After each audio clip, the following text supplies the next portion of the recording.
Hola, buenos días. Bienvenidos a nuestra masterclass. El día de hoy tenemos un tema muy importante y muy interesante, prescripción de ejercicio, a cargo de la doctora Sandy Fuentes y de la doctora Karen Pedraza.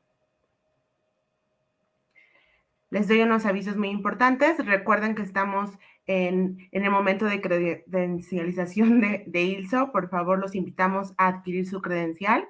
Esta tiene beneficios muy importantes para ustedes.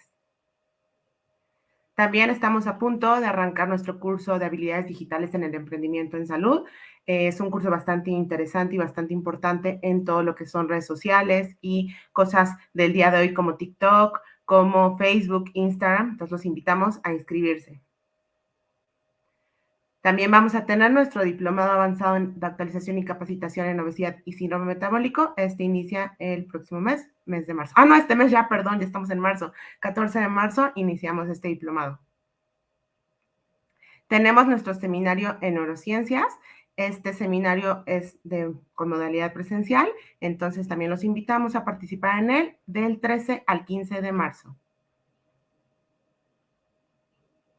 Y por último, tenemos un artículo. Si están interesados en recibirlo, por favor, compartan aquí en los mensajitos, compartan la palabra CEPAL y les compartiremos con mucho gusto este artículo para que puedan consultarlo. Bueno, pues vamos a dar inicio a nuestra masterclass del día de hoy. Doy la bienvenida a la doctora Karen Pedraza. Les leo un poquito acerca de ella. Ella es médico cirujano, egresado de la Universidad Autónoma del Estado de Hidalgo.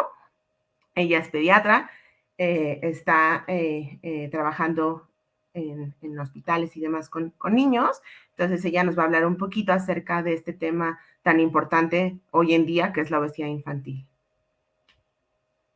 También nos acompaña la doctora Sandy Fuentes. Ella es especialista en medicina del deporte y rehabilitación. Ella también nos está acompañando el día de hoy y nos va a platicar de ese tema tan importante. Buenos días, bienvenidas.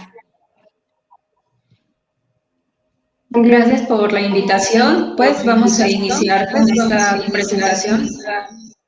Es un honor tenerlas aquí acompañándonos en el instituto.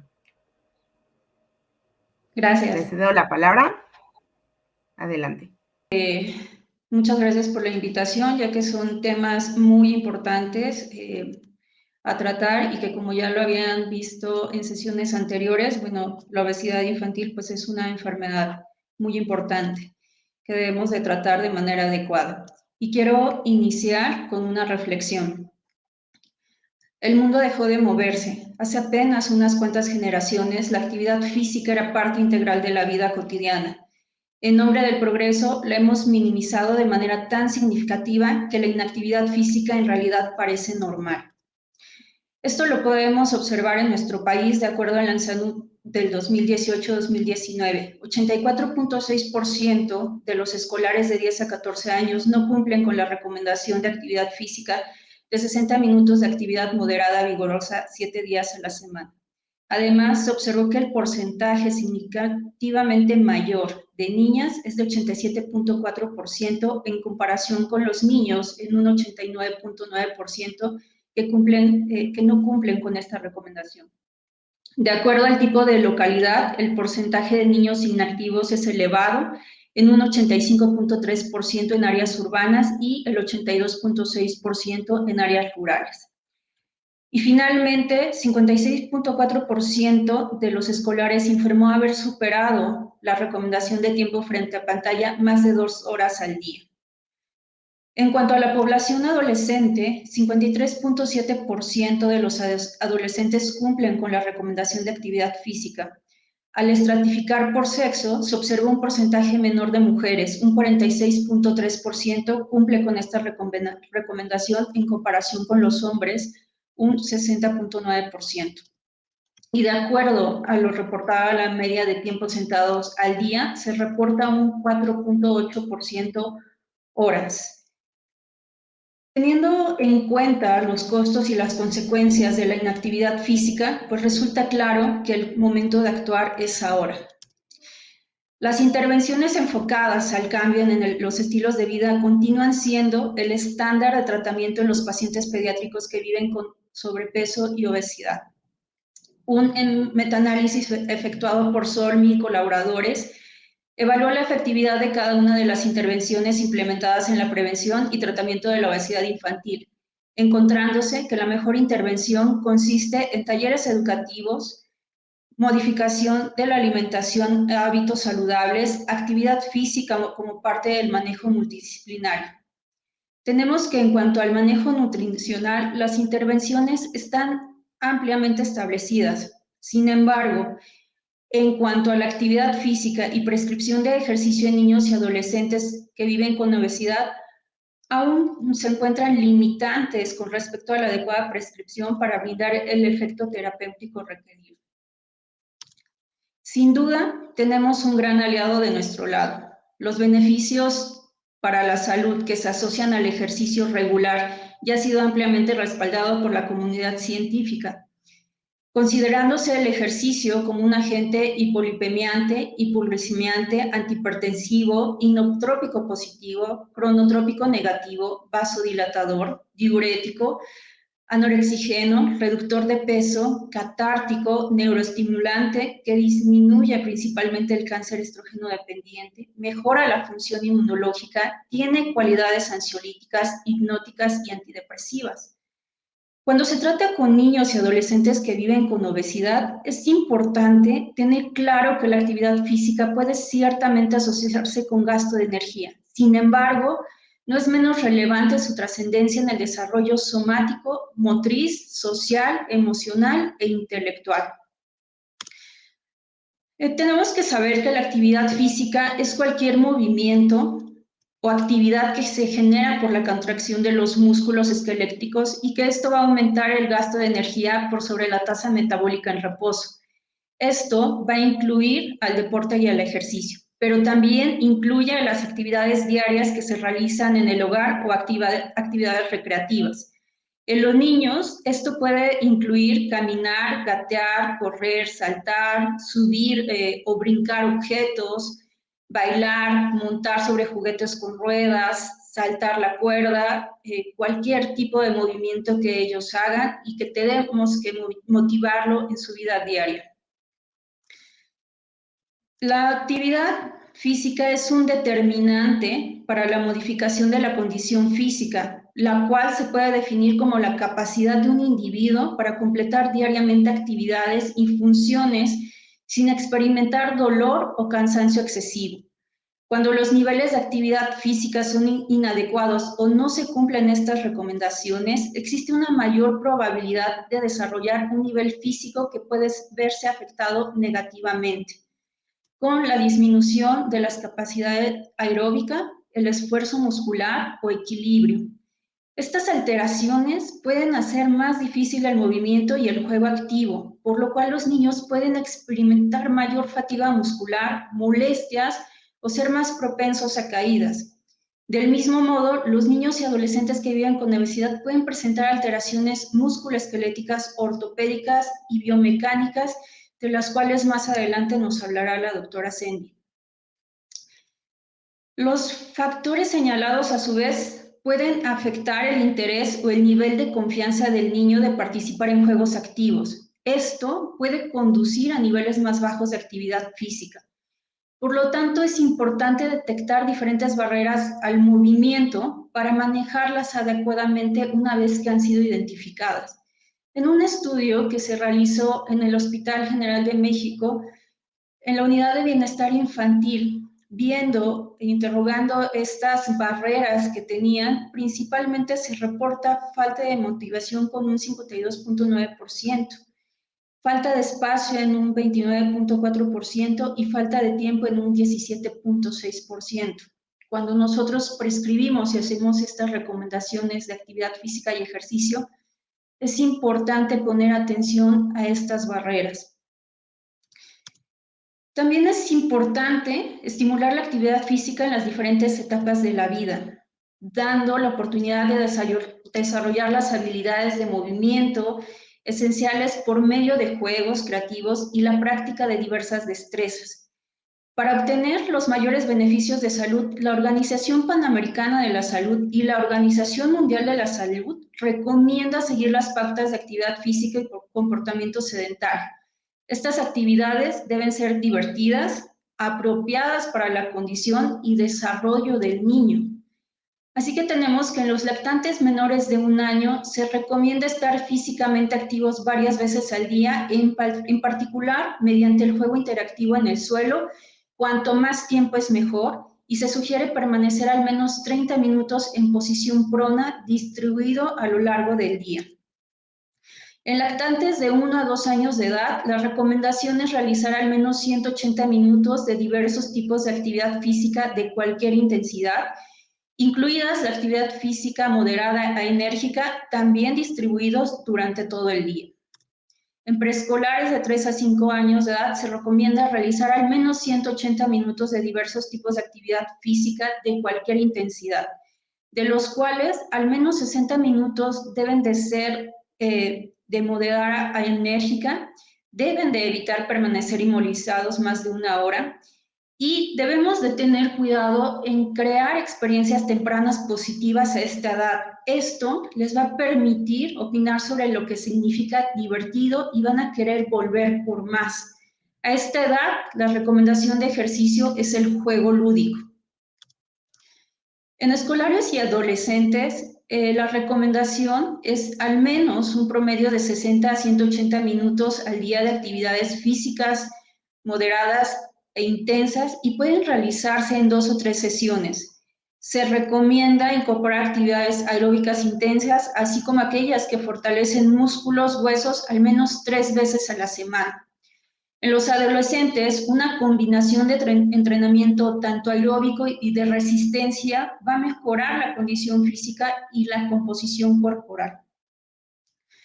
Para poder garantizar los efectos benéficos de los juegos activos o ejercicio para la salud de niños y adolescentes que viven con obesidad, se debe de realizar una adecuada prescripción del ejercicio. Debemos de priorizar el desarrollo de las habilidades motoras básicas, como son la locomoción, la manipulación de objetos, el control postural del cuerpo, la intención también de mejorar la fuerza muscular y la capacidad aeróbica, evitando al máximo la incidencia de efectos adversos. Lo que queremos es no exacerbar problemas subyacentes o causar alguna lesión musculoesquelética. Para esto, es indispensable que en la prescripción hagamos una adecuada prescripción y una adecuada evaluación. Resulta indispensable realizar una evaluación médica donde se incluya una historia clínica completa, detallada, con su exploración física, una exploración musculoesquelética, donde podamos valorar biomecánica y tamizaje de los riesgos cardiovasculares, así como debemos de evaluar pruebas de aptitud física y evaluación de la condición física actual.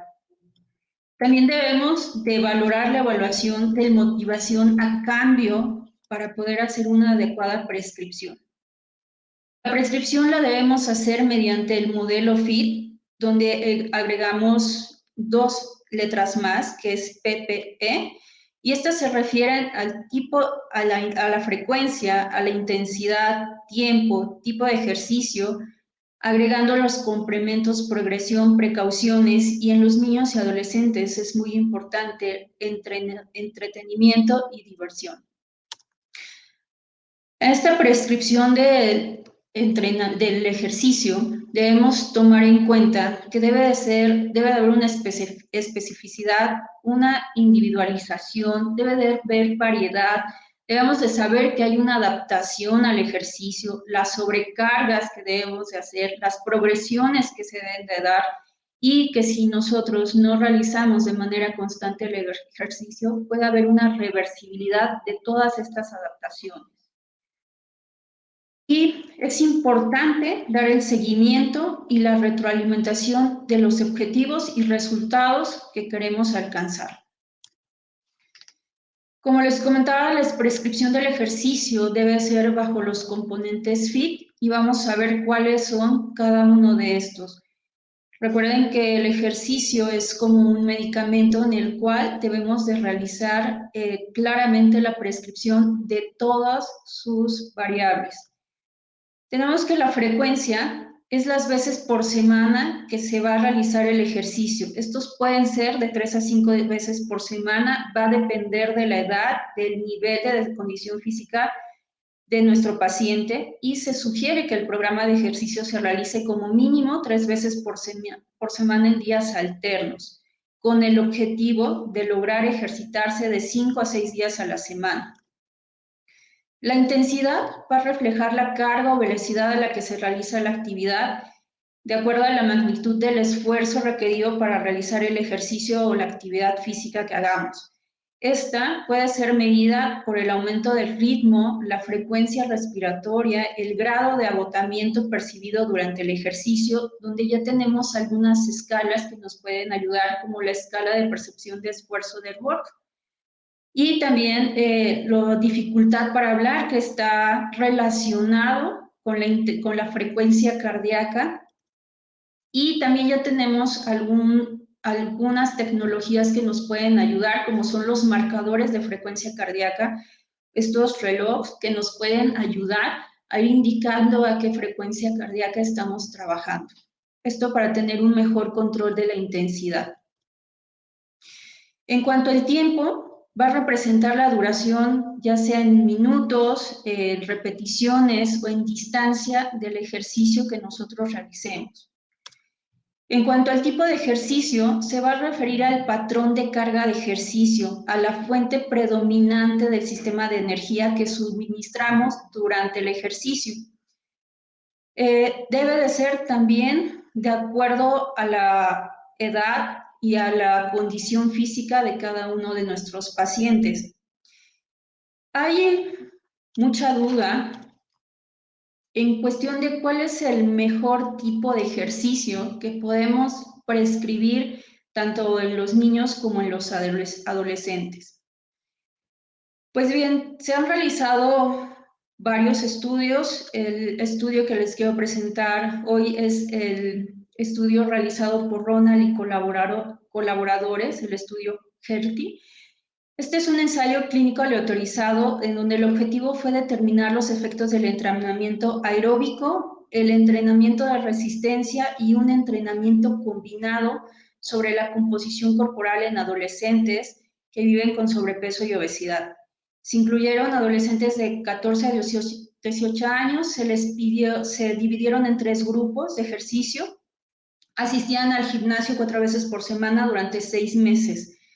El entrenamiento del ejercicio se fue progresando gradualmente tanto en duración como en intensidad y en cuanto al grupo del ejercicio aeróbico, se realizó en cintas de correr, en máquinas elípticas o en bicicletas. En todos los grupos se monitorizó su frecuencia cardíaca para poder alcanzar los objetivos que se les estaban marcando. Los participantes progresaron gradualmente en duración del ejercicio de 20 a 45 minutos por sesión a intensidades del 65 al 85% de la frecuencia cardíaca. Los resultados, como podemos ver, muestran que el entrenamiento aeróbico, el entrenamiento de resistencia y su combinación disminuyeron el porcentaje de grasa corporal e incrementan la masa muscular.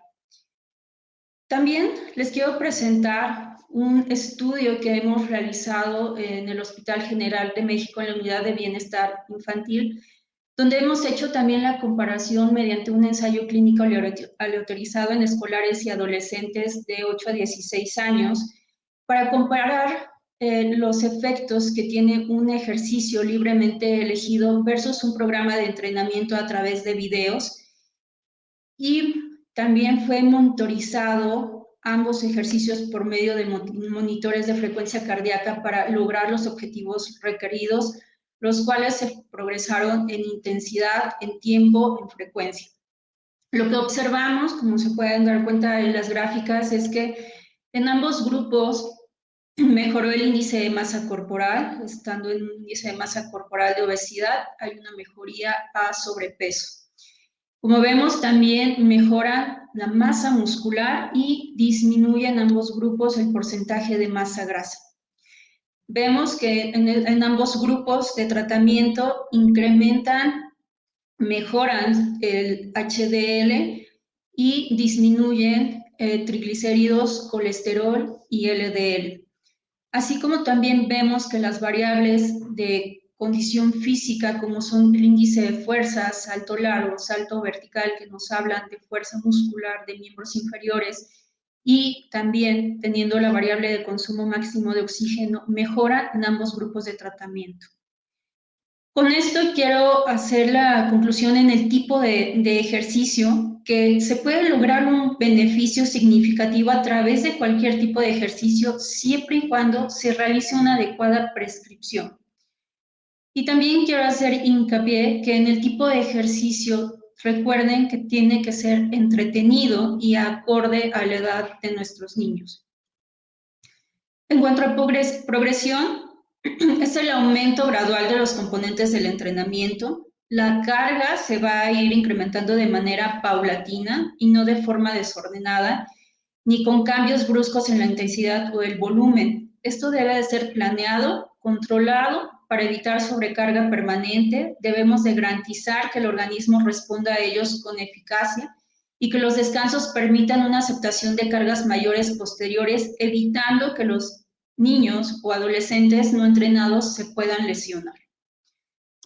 En cuanto a las precauciones, al realizar ejercicios se deben tomar las debidas precauciones para disminuir el riesgo de lesiones musculoesqueléticas asociadas al entrenamiento o algún evento adverso.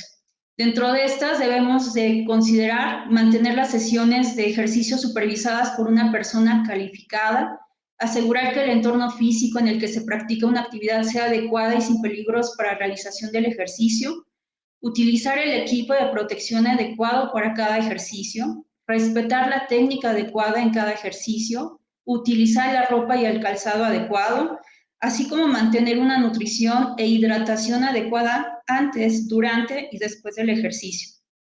Debemos de respetar los intervalos de descanso durante la actividad y garantizar una adecuada recuperación física y muscular mediante las horas adecuadas y de una buena calidad de sueño para cada grupo de edad. Y finalmente, entretenimiento. En los niños es muy importante el entretenimiento y diversión, lo cual nos va a hacer que tengamos un mejor apego para nuestros niños. El mejor tipo de ejercicio que podemos recomendar en nuestros niños es el que se adecúa a sus condiciones ambientales, a sus gustos, porque esto va a crear una motivación, obviamente, con las precauciones que ya platicamos. Y bien, ¿cómo vamos a hacer estas sesiones? Siempre debemos de considerar que tenemos que hacer un adecuado calentamiento, el cual va a preparar nuestro cuerpo para un ejercicio más intenso, y debemos de preparar todos nuestros músculos, todas nuestras articulaciones, para posteriormente seguir con una fase medular, que es la fase más fuerte o más intensa de nuestro ejercicio. Después de esta fase medular, volvemos a una vuelta a la calma, que como su nombre lo dice, va a volver a disminuir nuestra frecuencia cardíaca, nuestra frecuencia respiratoria, y va a permitir que nuestros músculos se relajen. Otra parte que es un poco olvidada y que a veces no lo realizan es el estiramiento, que podemos realizarla al final de nuestra sesión de entrenamiento y nos va a ayudar a tener mayor flexibilidad, mayor fuerza y a prevenir lesiones, de las cuales nos va a hablar la doctora Cindy. Hola, buen día. Continuando con la prescripción del ejercicio, vamos a hablar de la parte de la rehabilitación. Vamos a empezar hablando de en este esquema, vemos todas las partes que incluyen una evaluación completa para poder al final prescribir un ejercicio. Y dentro de esta prescripción del ejercicio está la terapia de rehabilitación o el entrenamiento de rehabilitación. Como ya vimos, o bueno, como se estuvo hablando en la plática, se tiene que hacer antes de prescribir el ejercicio una evaluación de salud completa mediante una historia clínica y una exploración física completa, evaluar aspectos de la aptitud física y dentro de la exploración física, hacer una exploración musculoesquelética, ortopédica y de biomecánica, que es de lo que vamos a hablar, con el objetivo, primero, de diagnosticar, de diagnosticar enfermedades musculoesqueléticas que puedan detectarlas a tiempo para prevenir alguna limitación funcional o que puedan causar alguna secuela importante o necesitar de un tratamiento quirúrgico o no conservador en estos niños. Entonces vamos a hablar justo de esta exploración musculoesquelética para posteriormente, aquí como vemos en el esquema, prescribir el ejercicio. Estaríamos hablando de una etapa de adaptación, que sería como todas las etapas de entrenamiento. Antes de prescribir un ejercicio, esta sería nuestra primera etapa, si detectamos o no alguna alteración musculoesquelética, pues nuestra etapa de preparación o de adaptación, como vemos aquí en nuestro esquema. Podemos darle a la siguiente, o dónde es donde voy a mover. Gracias. Entonces, las alteraciones musculoesqueléticas asociadas a la obesidad, estas pueden ser alteraciones posturales, alteraciones angulares o alteraciones ortopédicas. Se dividen en estas tres principales dependiendo, primero tenemos que identificarlas y diagnosticarlas, y dependiendo de cuáles sean, va a ser el manejo, el pronóstico y el tratamiento adecuado. Dentro de las alteraciones posturales son las más frecuentes. El tratamiento es muy fácil realizarlo, es un tratamiento casi siempre conservador o de ejercicios de rehabilitación. Las alteraciones angulares son de mediana a severa, o pueden requerir desde un tratamiento muy sencillo conservador hasta un tratamiento quirúrgico, y estas alteraciones angulares se refieren principalmente, como ahorita vamos a ver, alteraciones en el eje axial por la sobrecarga musculoesquelética o la sobrecarga en las articulaciones. Y las alteraciones ortopédicas son el diagnóstico como tal ya de enfermedades graves que casi siempre requieren de tratamiento quirúrgico, y son a las que no queremos que lleguen estos niños. O sea, es detectar, diagnosticar a tiempo para que no lleguen a estas alteraciones ortopédicas más graves, y son de lo que vamos a hablar. La siguiente, por favor. La siguiente, por favor. Entonces está descrito que hay 5 principales alteraciones musculoesqueléticas más frecuentes detectadas en los niños asociadas a la obesidad, como son el deslizamiento del epífisis femoral capital, estas alteraciones angulares como el seno valgo, la escoliosis y la hiperlordosis, y el pie plano o incluso la marcha en pingüino o la marcha en pato por esta alteración o sobrecarga musculoesquelética, únicamente por el aumento de peso. La siguiente. Sin embargo, además tenemos que diagnosticar o evaluar otras enfermedades musculoesqueléticas que están relacionadas no nada más al aumento de peso, a la sobrecarga articular, sino también al sedentarismo o al tiempo que pasan inactivos estos niños. Estas son enfermedades musculoesqueléticas que anteriormente se veían más frecuentes en niños que hacían mucha actividad física, como son las apofisitis, como el Osgood-Schlatter, las apofisitis del calcáneo o las tendinitis patelares o del tendón de Aquiles. Pero en estos niños se tienen que evaluar porque aparecen como un círculo vicioso. O sea, digamos, disminuye la actividad, esta inactividad hace que se hipotrofien los músculos, sobre todo de miembros inferiores. Esta hipotrofia genera contracturas musculares y acortamientos musculares, que a su vez generan que los huesos que están creciendo, que se están formando, se lesionen o jalan estos músculos, donde se insertan con el hueso, los jalan, los traccionan, y al final se puede convertir como en una fractura por estrés o fracturas por avulsión, o únicamente generar inflamación en ese hueso ese hueso que está creciendo y se está formando. Y estas enfermedades musculoesqueléticas también se tienen que detectar a tiempo, se tienen que tratar y están dadas, como vemos en el esquema, por acortamientos musculares como son los flexores de cadera, los isquiotibiales, el recto femoral o los gastrocnemios. Y a su vez estos provocan enfermedades musculoesqueléticas como la apofisitis en diferentes eminencias óseas, principalmente de miembro inferior.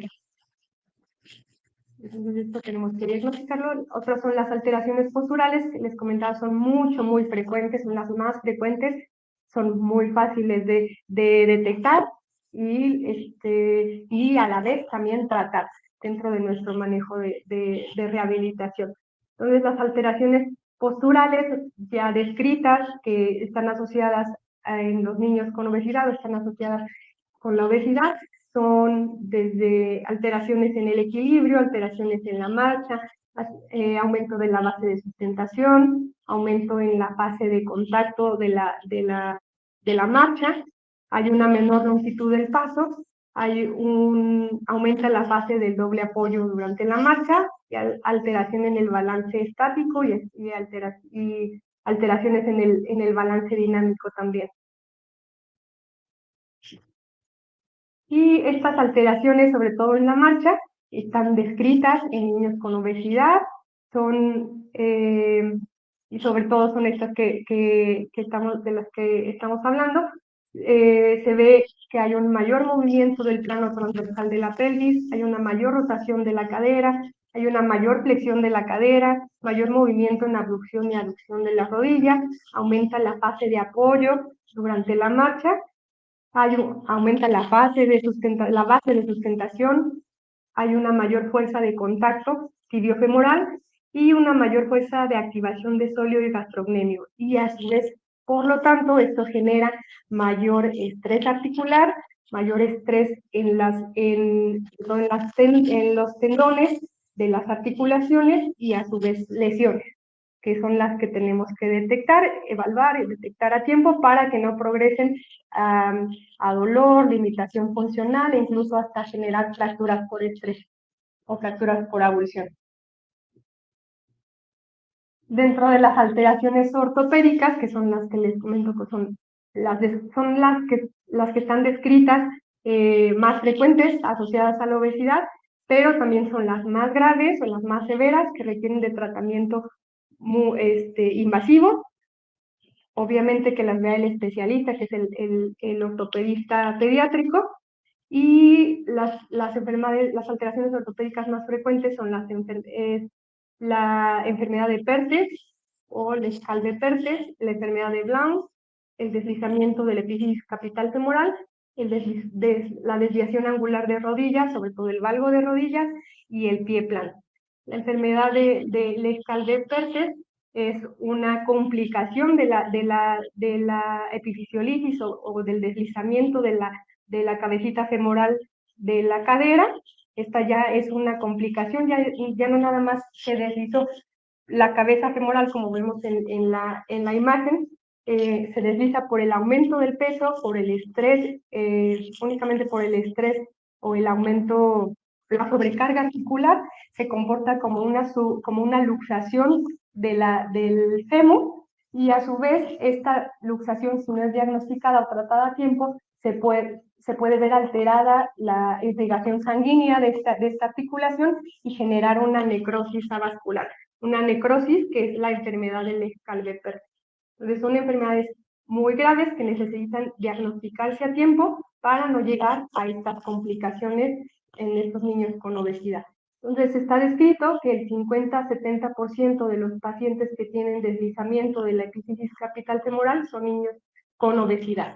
Y el 80% de los niños que tienen enfermedad de Blount tienen también obesidad. La enfermedad de Blount es una desviación angular de la tibia, por también la sobrecarga articular en la metáfisis proximal de la tibia, y además una mala osificación. Sabemos en los niños con obesidad las corticales, además de que generan más hueso, este hueso no es de buena calidad y las corticales son más blanditas.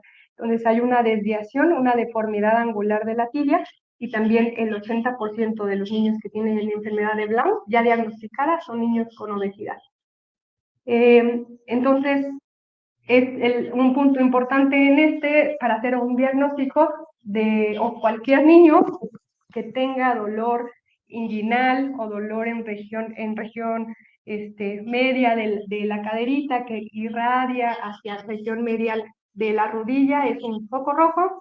Como ahorita vamos a ir hablando al respecto, cualquier dolor en los niños no es normal. En un niño con obesidad se tiene que investigar, se tiene que diagnosticar, y un dolor en región, ya sea en cadera, en región inguinal que irradia rodillas, es un poquito rojo que nos puede estar relacionado justo con una de estas enfermedades, ya sea una epifisiolistesis de cadera o incluso hasta una necrosis vascular, que se tiene que diagnosticar a tiempo. Dentro de nuestros estudios de los que ya han estado platicando la doctora Karen, tenemos un estudio descriptivo y transversal que hicimos en la unidad de bienestar infantil del Hospital General para conocer la prevalencia de estas alteraciones musculoesqueléticas en nuestros niños, que se realizó de marzo durante un año, del 2020 al 2021, y en donde se incluyeron 150 niños, y en donde encontramos que el 65.3% de nuestros niños tenía valgo de rodillas. Después, la segunda alteración musculoesquelética más frecuente fue el pie plano en un 40.3%. También encontramos pie cabo, a pesar de que no es una alteración que esté asociada a la obesidad, alteraciones en la marcha muy frecuentemente, dolor de rodillas y dolor en la planta del pie. En la siguiente diapositiva vemos esta prevalencia de alteraciones musculoesqueléticas, pero asociadas por grado de obesidad. Entonces también encontramos que entre mayor grado de obesidad teníamos, hay mayor número de alteraciones musculoesqueléticas, y también en ellos era más frecuente tener dolor musculoesquelético, sobre todo de miembros inferiores y sobre todo de rodillas, más que en un grado menor de obesidad. Y también en ellos encontramos que el 75.8% tenía valgo de rodillas, el 45.5% tenía pie plano, y después alteraciones angulares como hiperlordosis, escoliosis y el valgo de rodillas. La siguiente, por favor. Entonces, conociendo ya todas estas alteraciones musculoesqueléticas, angulares, tenemos que hacer una exploración del sistema musculoesquelético completo, como se realiza en cualquier paciente. La vamos a hacer en los niños también, evaluando primero la marcha, los rangos de movilidad, la fuerza, si es necesario, exploración neurológica o exploración específica, o si sabemos que tiene dolor musculoesquelético. La siguiente. La siguiente, por favor. Hacemos una anamnesis completa la siguiente diapositiva. Hacemos una anamnesis completa del dolor, si es dolor musculoesquelético. Sabemos, la siguiente diapositiva, por favor.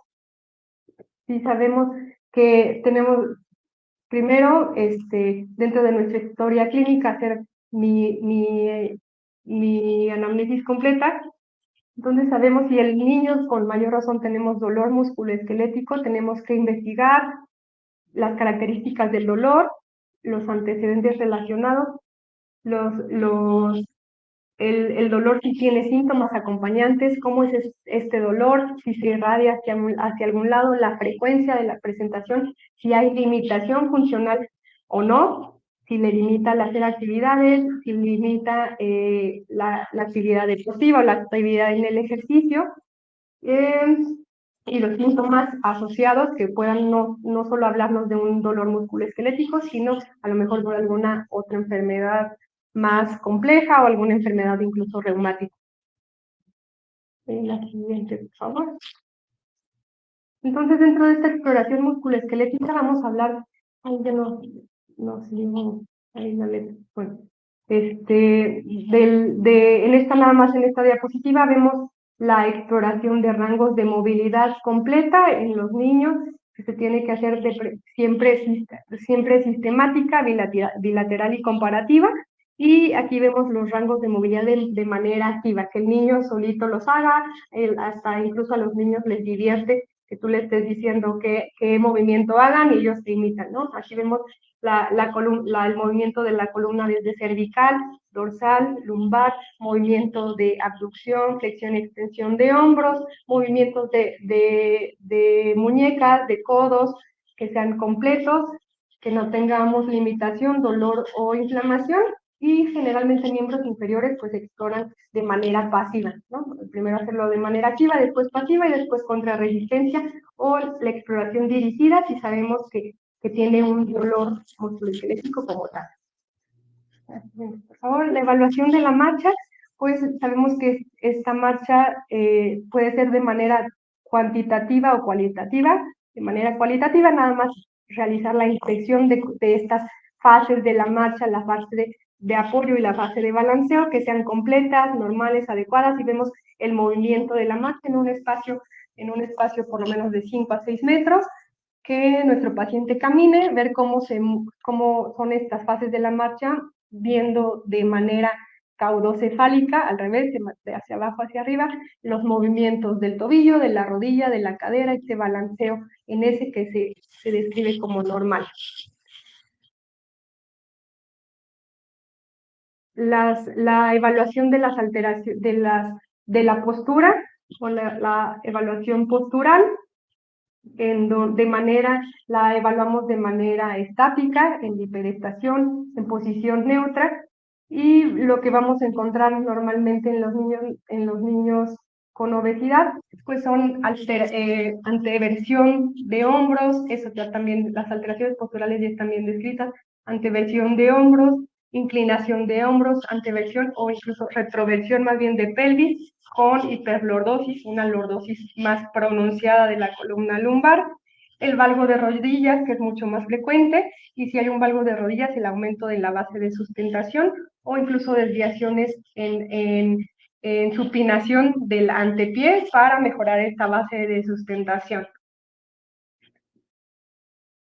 En la evaluación, que no se copiaron los títulos, en la evaluación dirigida, sabemos que si conocemos que las alteraciones musculoesqueléticas más frecuentes en los niños con obesidad son el valgo de rodillas, la escoliosis, hacer una evaluación musculoesquelética dirigida para ver incluso el grado de valgo y dar el tratamiento adecuado es importante. Aquí vemos en la imagen un valgo de rodillas. Se tiene que diferenciar entre un valgo fisiológico. Sabemos el valgo hasta los 6 a 8 años es un valgo fisiológico en el niño, no podemos decir que es un valgo patológico por el desarrollo de las estructuras, están todavía en crecimiento. Entonces, hay varios índices que podemos tomar en la consulta de un médico general, en la consulta de un médico pediatra. Podemos tomar el diámetro intermalleolar para ver el grado de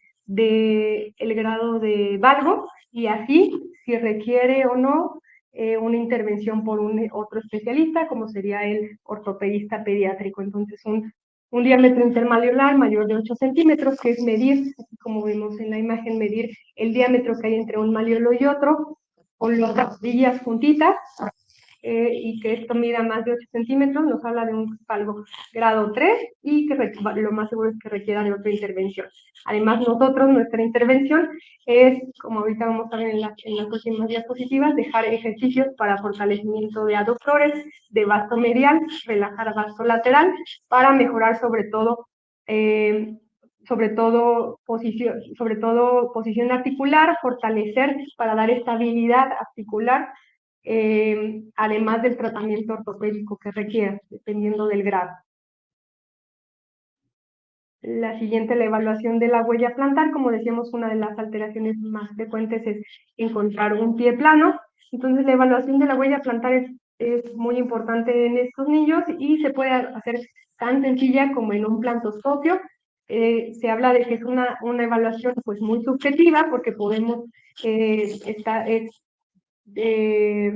pues de acuerdo a lo que ve el observador, pero si se puede complementar con una evaluación más cuantitativa, como evaluar el ángulo tibio calcáneo o la medición del ángulo del astrágalo.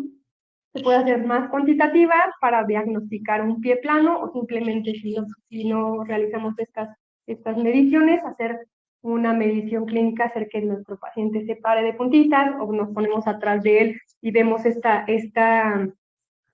imagen de too many fingers o de muchos deditos, que nos da la imagen de pie planito y diagnosticar si puede hacer un pie plano flexible o un pie plano estructural, para enviar igualmente con el especialista. Un grado 3, un grado en donde no vemos nada, la formación del arco longitudinal medial, tiene que ser evaluado por el ortopedista pediátrico. Si además este niño tiene dolor en la planta del pie frecuente, tiene que ser evaluado por el ortopedista pediátrico. Y si incluso vemos caída del talón, que es muy frecuente, el talovalgo, tiene que ser evaluado por el especialista. La indicación generalmente depende, ¿no?, del grado para el tratamiento. Otra de la exploración dirigida es evaluar la columna vertebral para diagnosticar estas enfermedades angulares de las que hablábamos, como es la escoliosis, mediante una exploración física de la exploración de la maniobra de Adams, que se realiza muy frecuentemente en la consulta general, que es la flexión del tronco hacia adelante. Si vemos que hay una conservación de la jiba dorsal, como vemos en la imagen, eso nos podría estar hablando de una escoliosis estructural, es decir, que requiere otro tipo de manejo, o incluso utilizar un escoliómetro para medir esta jiba dorsal. Y está descrito que un aumento de 5 grados se necesita un mayor estudio, o sea, mandarlo con el ortopedista pediátrico o mandar radiografías y enviarlo con el especialista en este tipo de enfermedades musculoesqueléticas. Además de solicitar estudios de radiografía para evaluar el grado de escoliosis, la localización de la escoliosis o de la curvatura y la progresión, muy importante, dependiendo de la edad, la maduración y el grado de Risser o de osificación del huesito. Va a haber esta progresión y puede ser que aumente la escoliosis, aumente el dolor musculoesquelético y tenga que requerir otro tipo de tratamiento, no nada más conservador.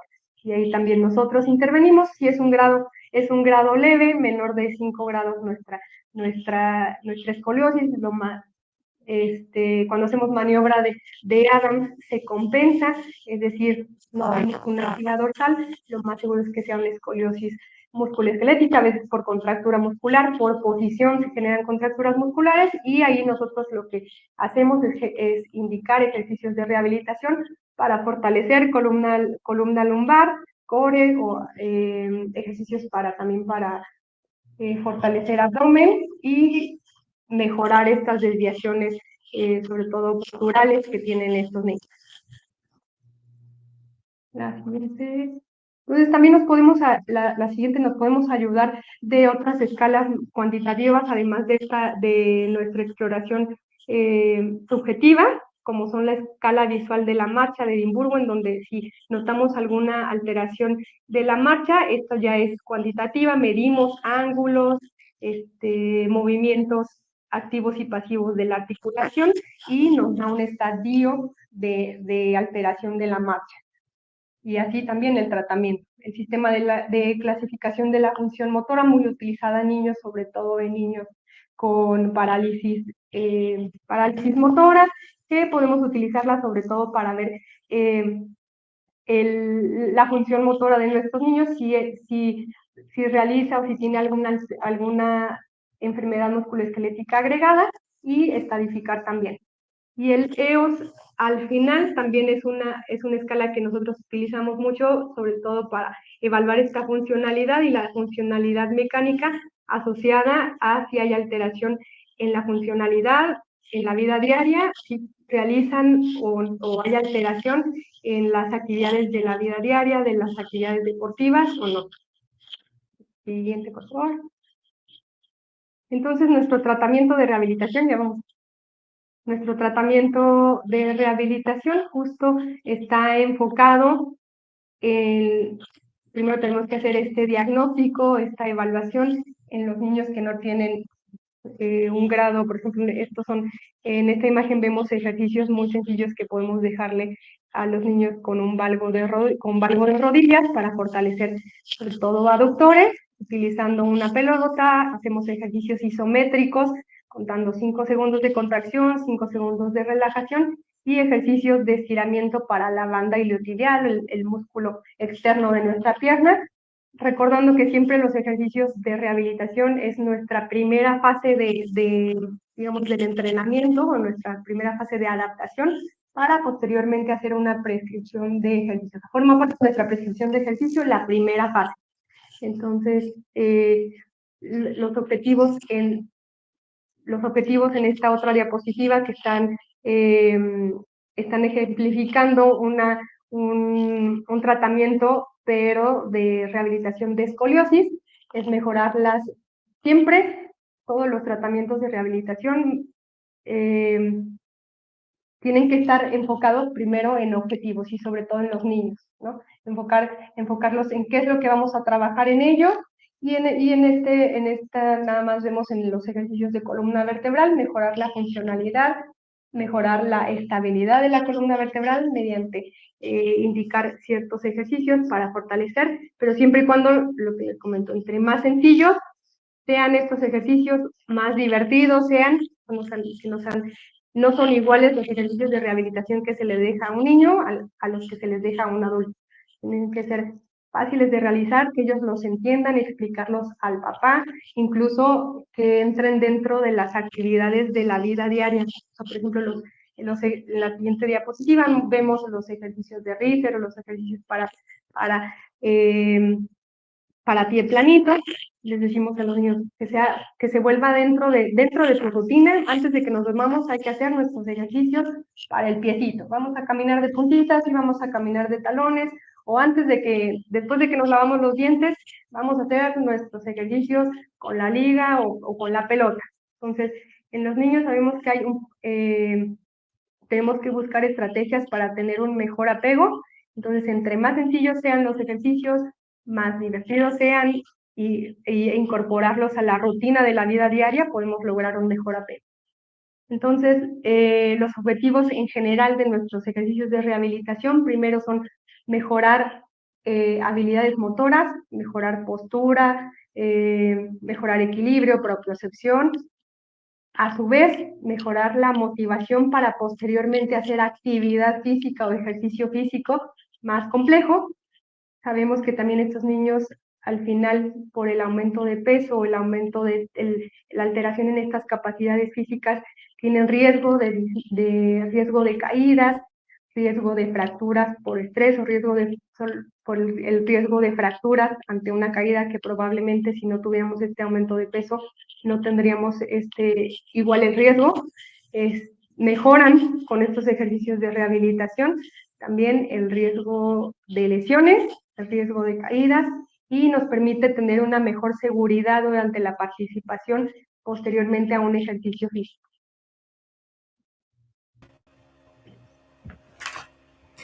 Muchas gracias. Un tema muy importante e interesante, y hoy que tenemos tanta obesidad infantil en nuestro país, pues con mayor razón. Bien, tenemos algunas preguntas. Una dice, ¿a partir de qué edad es recomendable hacer una prueba de pisada?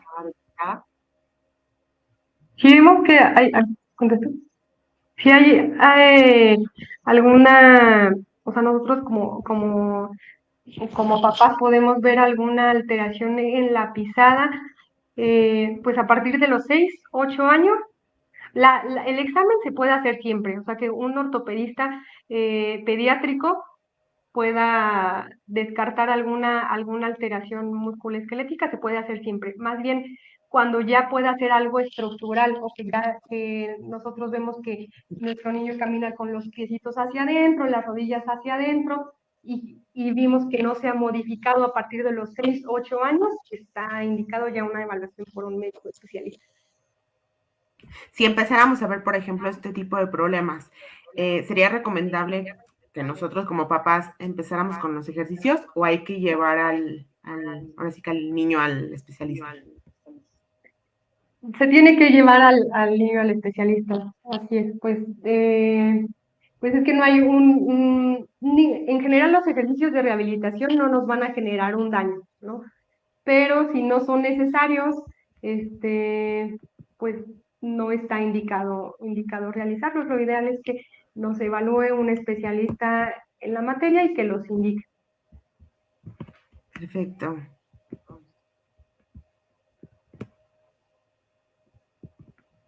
Perfecto. Otra pregunta que teníamos es, ¿a partir de qué edad los niños, o si hay alguna edad específica, para cargar peso?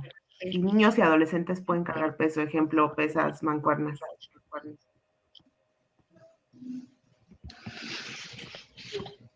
Lo indicado es que trabajen en niños con su propio peso corporal, con eso es suficiente para poder hacer el ejercicio. Más adelante, en adolescentes sí se pueden utilizar mancuernas e ir progresando las cargas, igual se pueden utilizar las ligas. Entonces, muchas veces con los movimientos o tipo de ejercicio que hacen los niños ya están haciendo movimientos de fuerza con su propio peso corporal. Ok, sería más como tipo funcional con lo que empezaría. Sí.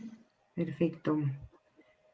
¿Alguna otra pregunta? Nos pueden compartir en el chat, por favor, si tienen alguna otra duda. Por lo pronto, les agradezco muchísimo la ponencia, estuvo muy interesante el que hayan aceptado la invitación de ILSO para participar hoy en esta plática. Gracias, doctora Karen, doctora Sandy. Esperemos tengamos más participaciones de ustedes aquí en ILSO. Serán bienvenidas con mucho gusto. Gracias por la invitación.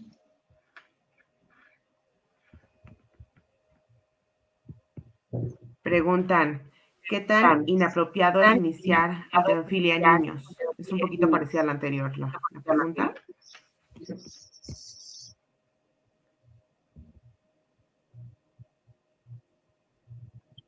Halterofilia ya estaríamos hablando de un deporte.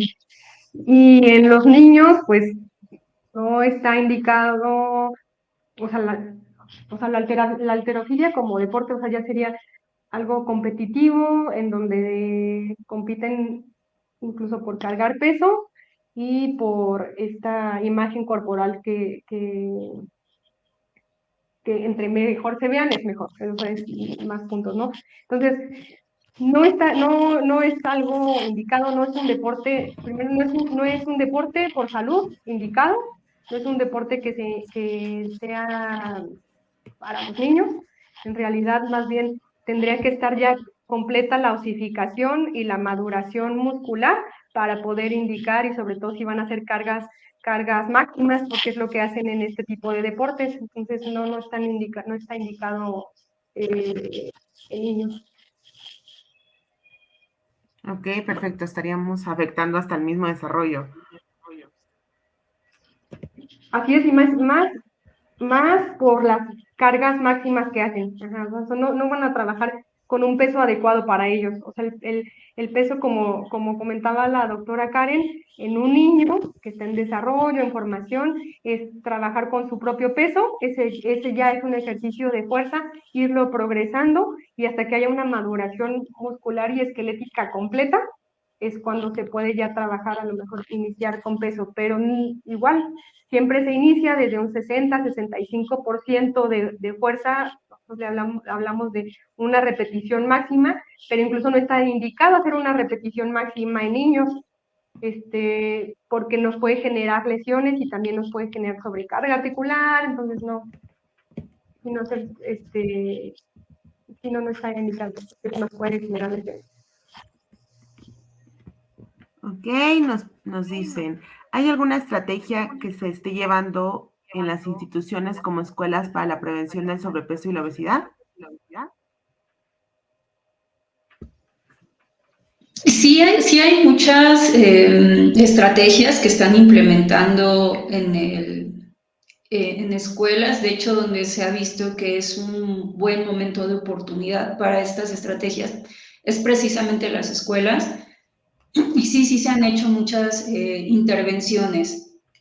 Pues esperemos que estas intervenciones continúen, ya que ahí es un buen momento de oportunidad para generar esta parte de la actividad física, de los hábitos saludables y del ejercicio. Pero pues también esto lo debemos de continuar en casa y debemos hacer que todas estas estrategias pues sean en conjunto, ¿no? Tanto en casa como en el sector público, como en la educación. Recordemos que la intervención en obesidad, pues intervenimos todos, ¿no? Así como es una enfermedad multifactorial, pues la intervención tiene que ser pues de parte de todos los especialistas de manera integral y dentro de ese equipo pues incluye la familia. Sí, porque de hecho hasta en la parte de nutrición, ¿no? Los papás son quienes van a decidir al final del día qué le van a brindar a los niños. Entonces también pues para la parte de ejercicio, de nada sirve que estemos diciéndole a los niños hay que moverse, hay que estar activos y los papás ni siquiera se mueven, ¿no? Entonces sí es algo que deben de hacer en conjunto toda la familia. Claro, siempre es en conjunto y la intervención pues es en todos. Pero sí hay muchas estrategias de salud que se están implementando en todos los niveles. Sí, porque de hecho también en las escuelas, ¿no? Yo me acuerdo cuando estudiaba en la primaria hace poco, que nos ponían, ¿no? A lo mejor a correr el maestro de educación física y el maestro ni se movía, ¿no? Entonces también pues eso, hay que poner el ejemplo desde los adultos, ¿no? De cómo actuar con los niños. Muy bien, me parece que ya son todas las preguntas. Les mandan aquí en el chat muchos saludos a ambas. Muy interesante la plática. Pues les agradezco infinitamente el que hayan participado con nosotros. Muchas gracias. Muchas gracias por la invitación. Gracias, muchas gracias por la invitación. Bueno, pues muchas gracias a todos los que estuvieron aquí sintonizándonos. Les recuerdo que nos encontramos en la venta de credenciales. Para toda la comunidad de ILS es importante que adquieran su credencial. Esta les va a traer algunos beneficios en nuestro instituto. También es importante que para todos aquellos que ya la compraron, nos estén haciendo llegar sus fotografías a nuestro correo de holainfoilso@gmail.com con las indicaciones que se les dieron para la fotografía para que puedan recibir lo antes posible su credencial. Les recuerdo que estamos por abrir nuestro siguiente grupo de habilidades digitales para el emprendimiento en salud. Este curso, como se los comenté al principio, es muy importante para nosotros como personal de salud, que empecemos a saber usar redes sociales, saber usar Instagram, Facebook, TikTok, y pues a entrar en este mundo, ¿no? Que nos va a ayudar a conocer gente y también a la venta de nuestros servicios. Tenemos también diplomado de avanzado de actualización y capacitación en obesidad y síndrome metabólico. Este también inicia ahorita en marzo. Tenemos nuestro seminario en neurociencias. Este es presencial del 13 al 15 de marzo. Y recuerden, si están interesados en este documento, compartan la palabra CEPAL en nuestro chat. Y pues muchísimas gracias por haber acompañado en este día al instituto. Me despido. Excelente día.